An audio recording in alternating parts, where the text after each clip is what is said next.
Nesta semana, o Comitê de Política Monetária aqui no Brasil optou por finalizar o ciclo de queda da taxa de juros, optando pela manutenção em 10,5%. 3 pontos foram determinantes para a reação do mercado no fim da semana: a decisão em si, o tom do comunicado e os votos dos 9 diretores. A grande preocupação do mercado era de um novo racha na votação, principalmente depois das falas do presidente Lula, criticando duramente o atual presidente do Banco Central, Roberto Campos Neto, dizendo que ele teria lado político. Mas vamos lembrar que o problema não é exclusivo do Brasil, muito pelo contrário. Acho que o que vem provocando esse mau humor com a Bolsa desde o começo do ano vem principalmente lá de fora, e com a decisão ali do Banco Central norte-americano de manter as taxas de juros elevadas. Havia uma expectativa no final do ano passado de que o Fed começasse o ciclo de corte de juros lá nos Estados Unidos já em março desse ano, e bom, agora a gente já está chegando em julho, e provavelmente, né, agora, de acordo com a última decisão, a gente vai ter um único corte de juros se a gente estiver lá nos Estados Unidos. Com isso, né, com a maior economia do mundo, pagando juros, remunerando o capital dos investidores em dólar em 5% ao ano, ou quase 5%, se a gente pegar ali os títulos de 10 anos do governo norte-americano, fica muito difícil de competir. Então a gente acaba sofrendo com isso. Mas a gente acabou criando também o nosso próprio problema aqui, né, com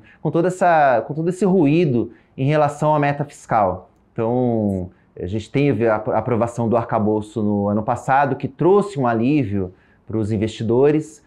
E, enfim, nesse ano parece que já o governo já jogou a toalha em relação ao cumprimento das metas, né? A gente, oficialmente, em relação à meta do ano que vem, o governo já anunciou que não vai mais perseguir o superávit primário de 0,5% do PIB, né, que era o esperado para o ano que vem. Agora a expectativa é de déficit zero.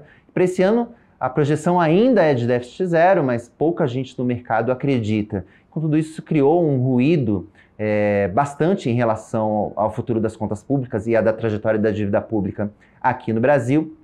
Mas, para a gente fechar aqui, e ainda falando da entrevista do presidente Lula, eu entendo que esse foi o ponto positivo da fala do Lula hoje na entrevista para a CBN, porque ele demonstrou preocupação, né, demonstrou que tem um compromisso em relação à parte fiscal, voltou a falar da mãe dele, né, que ensinou para ele que não se deve gastar mais do que você tem, usou bastante dessas metáforas. Então ele demonstrou uma preocupação com a questão fiscal, falou sobre a questão dos subsídios, que deve ser um dos pontos que provavelmente a equipe econômica deve atacar a partir de agora. Então, desse ponto de vista, eu entendo que a entrevista foi positiva. Talvez até por isso, Giovana, que os mercados não tenham reagido tão mal às falas do Lula em relação ao Banco Central. Agora, claro que o discurso é uma coisa e a ação, né, vai a uma distância grande em relação às atitudes, e lembrando também que não basta querer, principalmente em relação à questão de subsídios, tem que agir e tem que combinar com o Congresso. O discurso teve reação direta no mercado, aumentando ainda mais o receio de que o próximo BC tenha mais tolerância com a inflação, já que o próprio presidente afirmou que vai escolher um presidente do BC que tenha compromisso com o controle da inflação, mas também uma meta de crescimento. As estimativas de inflação dos economistas do período de 2024 a 2026 mostram números cada vez mais altos e substancialmente acima da meta de 3%. O mercado elevou a expectativa de inflação para 2024 pela 6ª vez consecutiva e pela 7ª para 2025, segundo a pesquisa Focus, publicada na última segunda-feira. Para o economista-chefe da MB Associados, Sérgio Vale, a oportunidade de uma Selic em 1 dígito pode ter ficado para trás. Por hora, eu acho que a gente fica no 10,5, mas o Banco Central deixou em aberto e tem essa possibilidade, de fato, de você ter que subir. Quer dizer, o Banco Central tomou uma decisão que agora joga para o governo, para o executivo e para o legislativo. Olha, você quer queda de juros de uma forma mais efetiva, você tem que me entregar uma resposta fiscal mais adequada.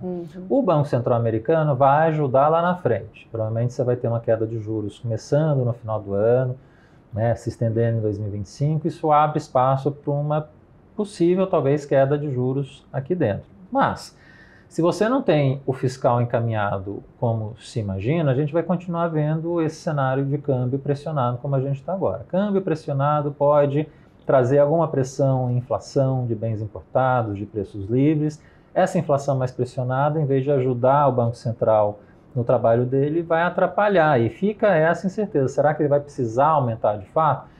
Então, olhando no curto e médio prazo, dado tudo o que está acontecendo e olhando para frente, tem chance até mais no curto e médio de subir do que de cair. Cair vai depender de quê em 25? Você tem essa queda consistente de juros nos Estados Unidos, que isso acho que está caminhando para acontecer. Mais 2025, você 2025, bem falou, né? Só no final do ano começa a cair, 25 uma queda mais consistente e tamanho maior, magnitude maior.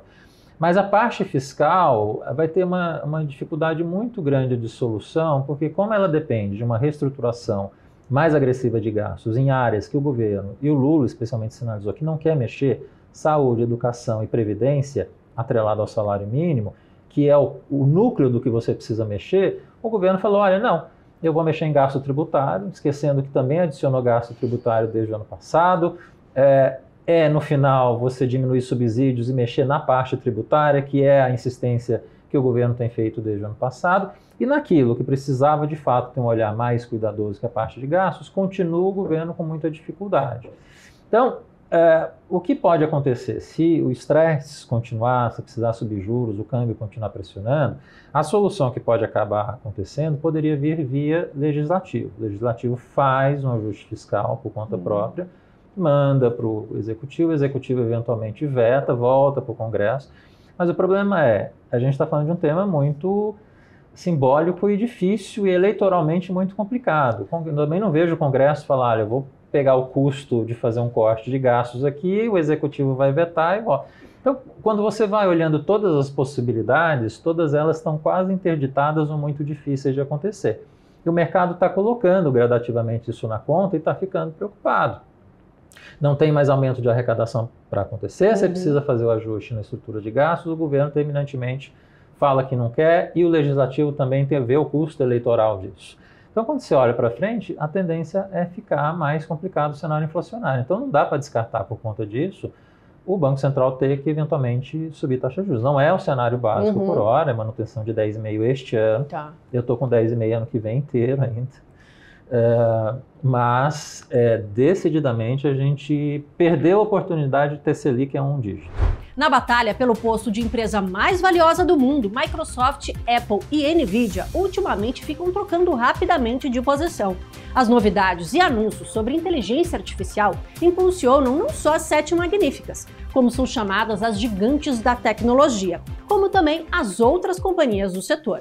E nessa onda de AI, outra empresa fora do radar tem grande potencial para se tornar a 8ª magnífica. Relativo a ser a 8ª magnífica, eu acho que é muito premeditado ainda, né, para a gente fazer esse tipo de colocação. Eu acho que é uma empresa que ela se provou num contexto e a partir do momento que ela se torna pública, ela vai ter que se provar em outro contexto. Então, a gente precisa acompanhar isso. Agora, na falta de uma magnífica 8ª, eu diria que tem uma companhia, sim, que não deve sair do nosso radar. Comentei sobre isso da última vez que eu estava aqui, que é a Broadcom. Essa é uma companhia que a maioria das pessoas não conhece, mas ela é uma empresa grandiosa, ela tem uma relevância muito grande.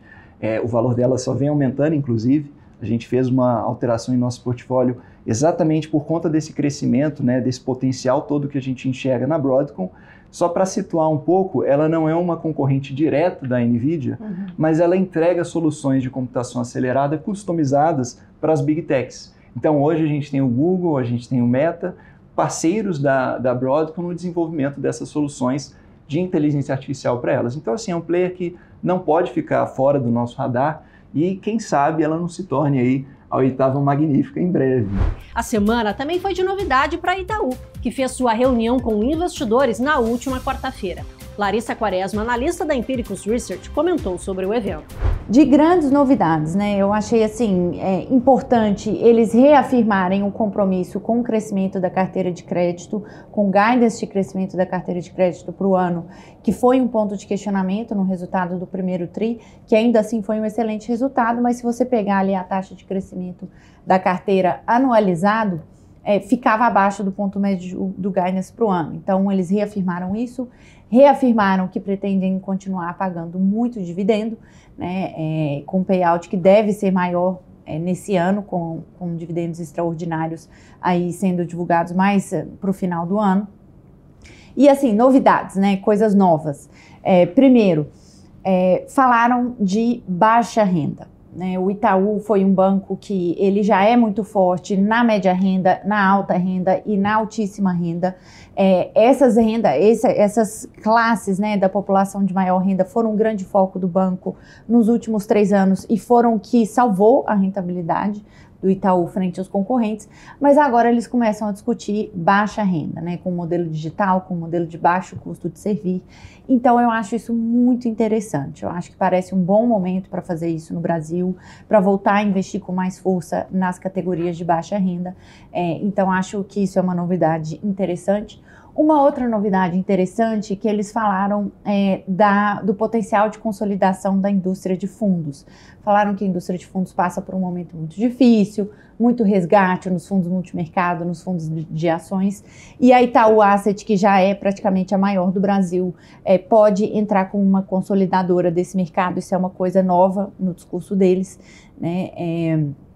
E eu acho que a centralidade no cliente mais importante ainda, né? Então, assim, toda essa parte de transformação digital, de migração dos dados, né, para a nuvem, ela já foi. Agora entra uma história de super app, entra uma história de voltar a trazer esse cliente que consome um produto só, né? Então, de repente, o cliente que vem só para os investimentos ou o cliente que vem só para o cartão de crédito. Então, eu estou vendo uma postura do banco voltar a ser um pouquinho mais agressivo, um pouquinho mais ativo no crescimento. A sexta-feira foi de expectativa por conta da Sabesp, o lançamento da oferta de ações que culminará na privatização e o prospecto da transação. O governo paulista aprovou um modelo de oferta de privatização e os mais cotados a entrarem na disputa de investidor referência são a Egea e Equatorial. Podemos citar também Nelson Tanuri, que surgiu como possibilidade nos últimos dias. A gente tem que lembrar que, primeiro, né, a Egea já é uma companhia que está fazendo um trabalho relativamente bom no Rio de Janeiro, né, justamente também de um processo de privatização da concessionária do Rio. Então, assim, acho que o mercado entende que seria um bom nome, né? Quando a gente vai para a Equatorial, uma companhia que não tem muita tradição em saneamento, ela recentemente adquiriu a sua primeira concessionária, que é a CSA no Amapá, e a gente tem que dizer que nesses primeiros trimestres de concessão, os resultados ainda não têm sido muito bons, né? Mas também entendo que não dá para culpar a Equatorial, porque você partiu ali de uma concessionária que não tinha uma gestão muito boa, então ela ainda está na fase de limpar a casa, né? Deixar a casa em ordem para colocar essa concessionária para andar direito. Só que a gente tem que lembrar que em distribuição de energia, a Equatorial ela é o benchmark do país, né? É uma companhia que tem uma tradição enorme, tem um histórico operacional muito bom, inclusive isso pode ser visto pela valorização das ações aí nos últimos 10 anos. A Equatorial é um dos grandes cases de sucesso da Bolsa. Então, assim, a gente entende que é uma companhia capaz e com histórico muito bom, apesar de no saneamento ela estar dando os seus primeiros passos. Mas, ao mesmo tempo, a gente entende que a situação da Sabesp é muito melhor do que, por exemplo, a concessionária que ela pegou lá no Amapá, que acabou trazendo essas dificuldades maiores no começo, né?